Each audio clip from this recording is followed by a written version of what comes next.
Una vez comprendida esta parte, podemos continuar con la responsabilidad civil.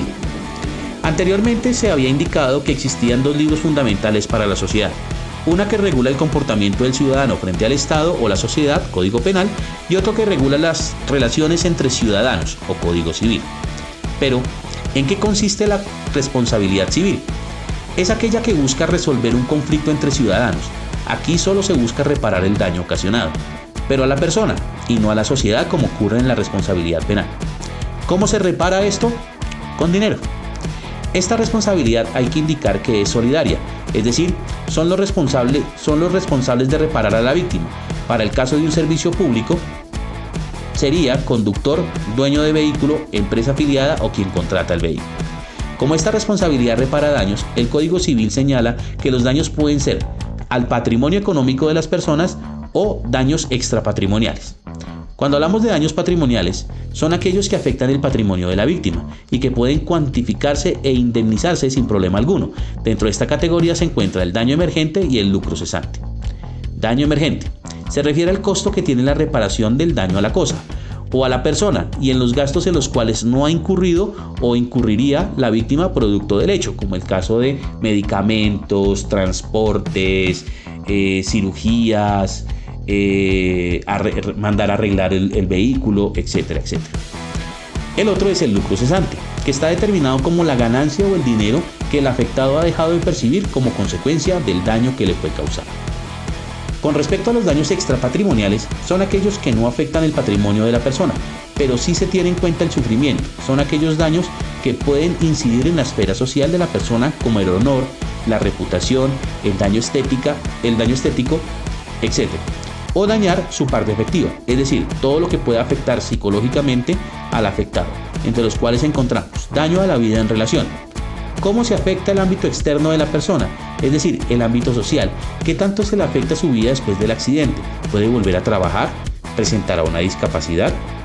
Daño moral, entonces, es aquel que repercute en la esfera íntima de la persona, padeciendo estos sufrimientos y aflicciones, que pueden dañar la dignidad, el amor propio, etc.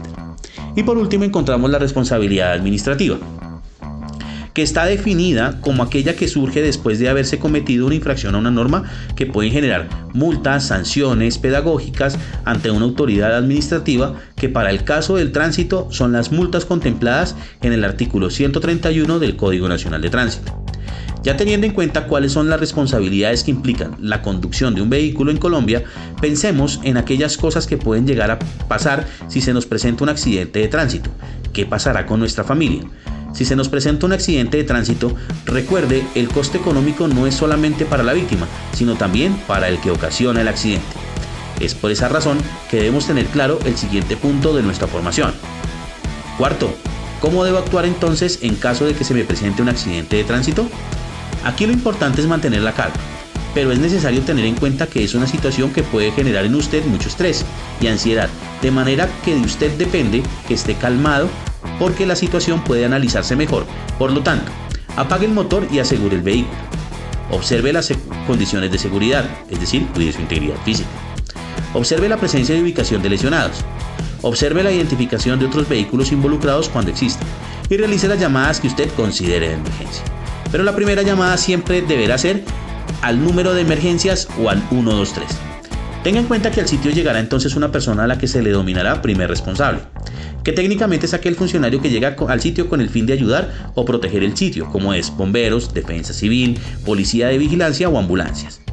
Ellos tienen unas funciones principales: evacuar lesionados, valorar las condiciones de seguridad, proteger los elementos materiales probatorios a través del famoso acordonamiento, ubicar e identificar a las personas partícipes. Pero ¿cómo debe ser mi comportamiento frente al primer responsable? Identifíquese y recuerde que a partir de este momento usted y su vehículo se encuentran a disposición de la autoridad, pero eso no quiere decir que usted esté detenido e incomunicado. Colabore con la evacuación de lesionados, solicite seguridad para su integridad personal, indíquele, por ejemplo, si algún elemento fue movido de su posición final o si alguien alteró las evidencias en el lugar de los hechos. Pero también es importante que usted tome nota de números de chaleco, números de patrulla, números de ambulancia y sobre todo debe tener en cuenta la identificación de aquella persona a quien usted le suministró los documentos del vehículo. Además, se tiene que tener en cuenta que si se han presentado lesiones personales o alguien ha perdido la vida, al sitio llegará lo que conocemos como la policía judicial. Recordemos que ellos son, o la policía judicial es aquella que presta servicios al Estado para la investigación de delitos y ejecución de sentencias, como el CTI o la SIJIN, o laboratorios de criminalística de la Policía Nacional a través de la Dirección Nacional de Tránsito y Transporte. ¿Qué hacen ellos? Investigar qué fue lo que ocurrió. Su obligación ante un accidente de tránsito es adelantar actos urgentes, como cuáles: inspeccionar el lugar, inspeccionar los cadáveres cuando se requiera, identificar, recoger y embalar elementos materiales probatorios, realizar entrevistas y elaborar lo que conocemos como el informe policial de accidente de tránsito. Hablando de este informe, el informe policial de accidente de tránsito, como su nombre lo indica, es un informe por el cual el funcionario da a conocer el lugar en el que se presentaron los hechos, materia de investigación. Obviamente, como todo informe, el funcionario posteriormente debe sustentarlo ante el juez. De este informe hay que tener siempre en cuenta es que hace la descripción del sitio donde se presentó el accidente y las características de las víctimas, conductores y vehículos involucrados.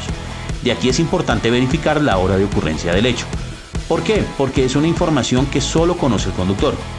Pero como les comentaba, en esa situación el conductor lo último que mira es el reloj. Pero si se atendió a la primera recomendación de llamar, en el teléfono celular habrá quedado la información sobre la cual se le realizó la llamada al centro de emergencia, incluyendo la hora de la llamada. También se debe tener en cuenta aspectos como la condición climática, de cuando se presentó el hecho, si estaba lloviendo, si había escampado, si por el contrario había sol. Esto redunda en la casilla 7.7 o condiciones de la vía, en la cual se debería informar si para el momento del accidente la vía estaba húmeda o seca. Recuerde que esto servirá posteriormente para que mediante cálculos físicos y matemáticos apoyados en las posiciones finales se pueda llegar a reconstruir y animar el evento. Aquí es importante resaltar que cuando estamos verificando el informe podemos encontrar la casilla que se refiere a las hipótesis del accidente, pero no hay que alarmarse. Esta es una codificación que utiliza el agente de tránsito para indicar las probables causas que generaron el accidente, desde lo que el funcionario percibe en el hecho, pero que es y debe ser demostrable. También vamos a encontrar una hoja donde se va a dibujar un bosquejo topográfico, que se puede dibujar a mano alzada o digitalmente en el lugar de los hechos, y las evidencias derivadas del hecho. De aquí vale la pena aclarar que solo se deben dibujar elementos que haya quedado en posición final. Por último, ¿un conductor podrá ayudar en la investigación de su accidente? La respuesta es sí, claro, por supuesto. Pero ¿cómo hacerlo? Cumpliendo en lo posible esta serie de recomendaciones. Primero, observe muy bien la escena.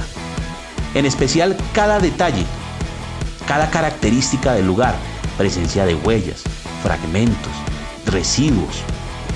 Segundo, tome fotos, pero asegúrese que sean tomas generales, en las que se puedan apreciar las posiciones finales de los vehículos y de las víctimas.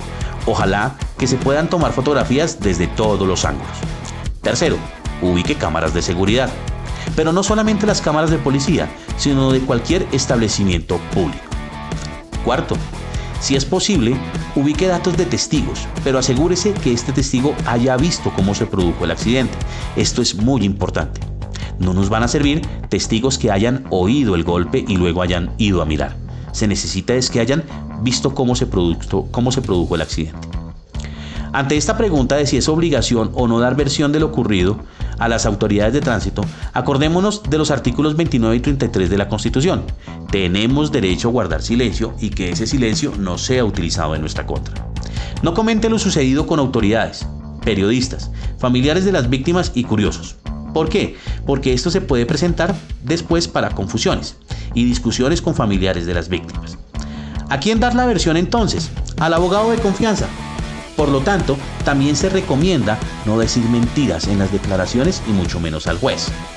Hay que entender que el proceso judicial colombiano presenta e incluye unas facultades para la defensa durante la investigación, y las encontramos desde el artículo 267 al artículo 274 del Código de Procedimiento Penal, en el cual incluye: primero, buscar, identificar y empíricamente recoger y embalar elementos materiales probatorios y evidencia física. Segundo, realizar entrevistas y valoraciones que requieran conocimientos especializados. Y tercero, a través de los técnicos idóneos e investigadores autorizados por la ley, yo puedo recolectar cualquier evidencia. En conclusión, tenga en cuenta que los accidentes de tránsito son un riesgo permanente, pero de usted depende reconocer cuáles son las consecuencias de realizar una conducción temeraria. Esperamos que haya sido de su agrado, que sea de mucho provecho para usted. Gracias por elegirnos y recuerde, somos Invertec S.A. Trabajamos por su seguridad.